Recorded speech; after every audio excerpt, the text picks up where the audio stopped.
What's up everyone, welcome to Among the Fence, my YouTube channel where I do music reviews. My name is Aaron and today we're going to be checking out the new album, The Hum Goes On Forever by the band The Wonder Years. And this is the first time I've done a review on this band. For those of you who don't know, they're a pop punk band from Pennsylvania. They started around 2005 and The Hum Goes On Forever is their 7th studio album. So they've been around for about 17 years now, and their first album, Get Stoked On It, caused their popularity to blow up, and they followed that up with the album The Upsides, which landed on multiple charts, and they basically become more and more popular with every release. The Hum Goes On Forever is, however, the longest they've gone without releasing an album, since it's been about 4 years since they released Sister Cities. And Sister Cities is really cool because it's a concept album based on photographs that the band took in a journal from vocalist Dan Campbell, who kept, he documented experiences and feelings while they were on a 2-year-long tour. I gotta admit, I've never been a big fan of the Wonder Years. I really like their album, their debut album, Get Stoked On It, but I kind of forget about them. Every time they release an album, I'm reminded and then I forget, and then I'm reminded and I forget, and it even happened with this album. Building up to it, I was like, oh yeah, like they released a single. I'm like, oh cool, Wonder Years coming out the new album, and then I just forget all the way up until the point of the album actually coming out. And it might also be because I'm not really a huge pop punk easycore listener. It's not a genre I typically gravitate towards, so I'm not really keeping up on it all that much. So that doesn't really say anything negative about the band. But I've also never really had anything that they've done that's really clicked with me. Nothing that's made me want to go back and continually listen to them over and over and over again, but still I'm always looking forward to new music. So with all that said, the album starts off with the song Doors I Painted Shut. It's got this slow intro with the gritty guitar riff. The lyrics are very vulnerable and really personal with some metaphors. It's got a slow build all the way through the song, which is 3 verses before a final chorus, and it hits really hard and it digs deep into depression with, I would assume, what most people would be able to relate to. This album does have a lot of standout moments to it. My favorite song being The Paris of Nowhere. It's a lot of fun, mostly due to the lyrics and the vocal performance in verse 2. The hooks in the chorus are super catchy and very original. And I love that there isn't like a systematic formula to this songwriting. Like every single verse has its own identity to it and it stands out different from the last. The choruses are all kind of the same, but again, the vocal performance changes. It's just, I don't know, I absolutely love this song, and this really brings the Wonder Years to a different light for me, as I'm starting to realize that I really do enjoy the vocals and their songwriting. I also like the song Cardinals too, which is a follow-up to their other song titled Cardinals. It's really slow and it's got an atmospheric intro. The drums really set the mood, and the lead guitar melody give it a really dark tone. The chorus has a lot of emotion and great vocals to it, and the rhythm has this really nice swing to it. The bridge has fantastic imagery, and I love the passion and the little throwbacks to the first Cardinals that are kind of hidden throughout the song. The song Oldest Daughter also has a throwback feel to the song Madeline off of their 2013 record, The Greatest Generation. I believe that this is about having a relationship with a loved one who is homeless. Maybe it's kind of what I'm assuming. It has an old school feel to it thanks to the chord progression and the vocals, and the chorus sounds good, but I don't think it's as catchy and as hooky as they were hoping it would be. But to me, the bridge makes up for it. We also have a song titled Wyatt's Song, which is about Dan's, the vocalist's son. It reflects on how the birth of his son basically has changed his views of the world and how he sees life. The first line says, I recorded your heartbeat. It's 133, which is also the beats per minute in this song.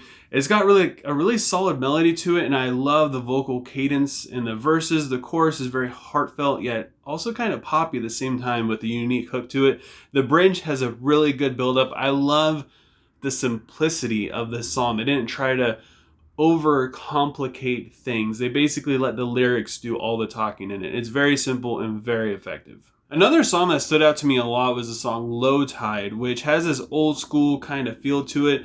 The lead melody and the vocals remind me a lot of like early 2010s like pop punk easycore. The chorus is very beautiful but also really sad, as it says, growing out my hair cause who gives a shit, which is freeing because you could sit there and think I'm going to grow out my hair because this is my body, this is how I look, and whoever has anything to say about it, I mean, they can screw them, you know, who cares? Who cares how I look and all that? But also at the same time, it's a sign of really bad depression where you quit caring about your own hygiene, you quit caring about the way you look because you just don't have the energy for it and you're just so sad and you don't care and you know who else cares. So it kind of goes both ways on that.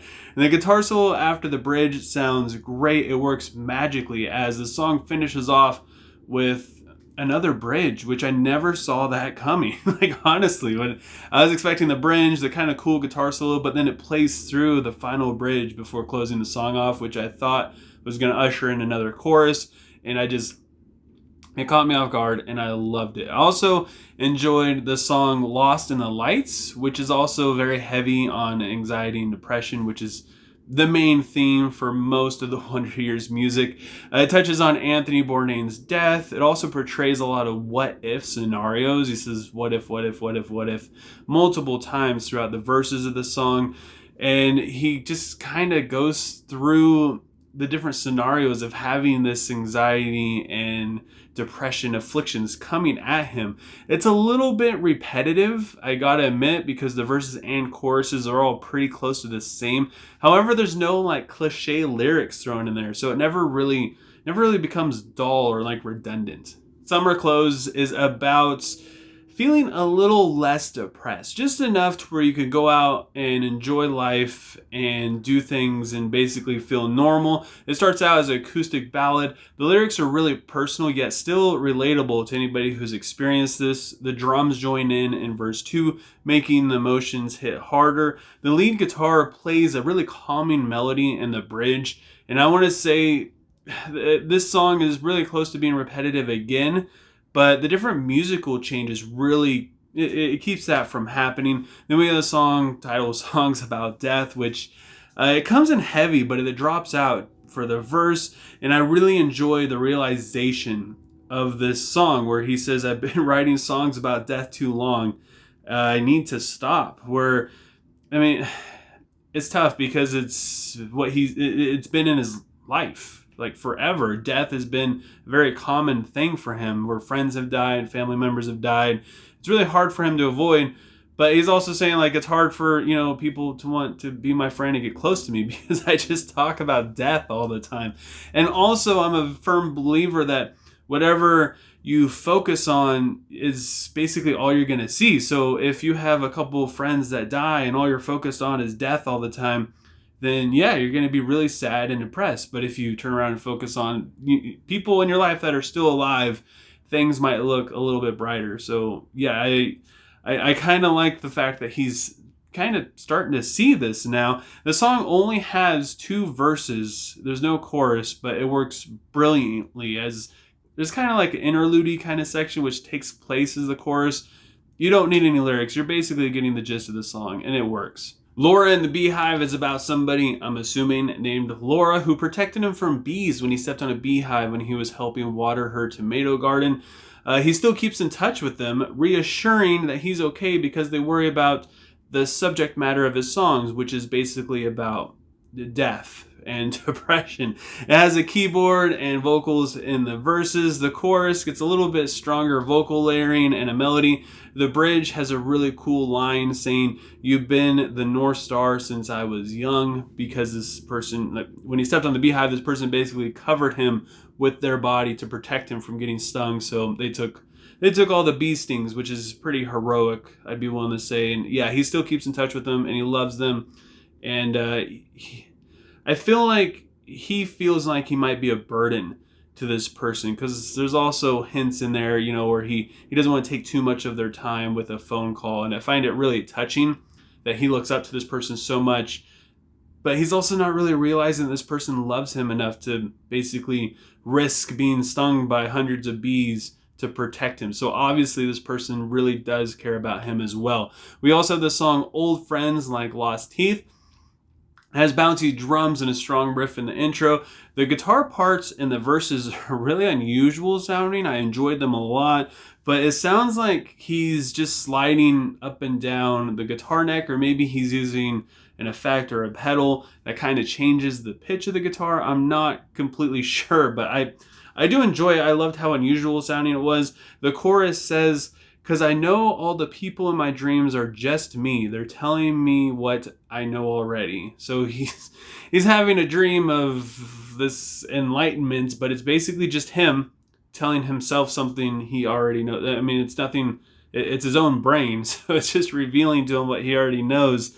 And I love that. That line is so good. The bridge has vocals from Josh Martin and Matt Brash, which they sound a lot deeper than Dan, and I really enjoyed just hearing a different vocal tone. It was a nice change up. Then we have the closing track, "You're the Reason I Don't Want the World to End." It starts out with like this acoustic ballad with like a synthetic organ sound in the background. Verse 3, however, really picks up the song and it helps the vocals, which I honestly wasn't really feeling all that much. I believe that this song is about his son, and it's really touching.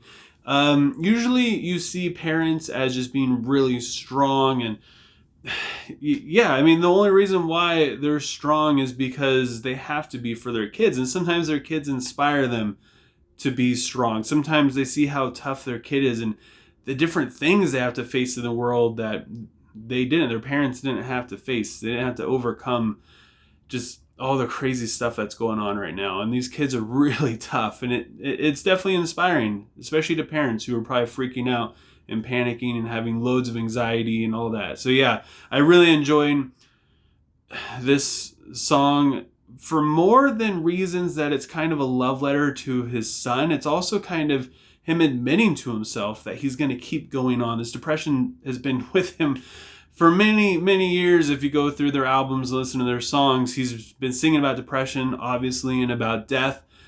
And now he's kind of putting his foot down and being like, I have a reason to not want to die. And it's just, I feel like it's a big thing for Dan. I feel like he's really coming out of that, hopefully, maybe, admitting that he doesn't want this anymore and he's okay with being alive. He has someone to protect and someone to care for.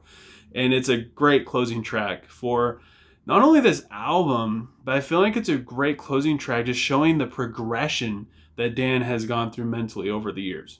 I really found myself enjoying this album very, very much. The songwriting and the storytelling is absolutely brilliant. I love the choices that they made musically, vocally, but I did wish that there was a little bit more energy in the midpoint of this album. It gets really sad and kind of slow in the midsection just because of how depression, just anxiety, and just emotionally focused the middle part of it is. Like, it starts out musically a little bit more energetic, a little bit more powerful, but once you get to like the fifth song or Summer Close, somewhere around there, it doesn't really start to pick up until Youre and the Bee Hive again. So you go through about 5 songs that are a little bit slower and a lot heavier emotionally. And even though these are all the things that I don't really like that much about the Wonder Years, I gotta admit that I found myself still enjoying it. The lyrics are so well written and they're so personal. Even songs that like Summer Close, I didn't really enjoy how slow it was, like really at all. Or even Youre and the Bee Hive, I found myself wanting more. I found myself wanting to hear where the story was gonna go. And they really won me over with that sense. And it really helped me to enjoy the album. And it made it to where the music, even though it was slow, I didn't really mind. I actually found myself enjoying it because it fit the theme of the story. So with all that said, I gotta give The Hum Goes On Forever by the Wonder Years a 7.9 out of 10. But I want to know what you guys think. Like I said before, I've never really been a huge fan of the band, so I'm curious to hear what people who have been really into this band think of this new album. So leave a comment below letting me know what you thought of The Hum Goes On Forever. Let me know what you would rate it and what your favorite song is. If you enjoyed this review, don't forget to give it a thumbs up. If you want to help support me and my channel and just make me feel good about myself, please consider subscribing and ring in the bell icon. That way you don't miss out any of my future reviews. And I hope you have a good rest of your day or night whenever you happen to be watching this. And I will talk to you guys next time.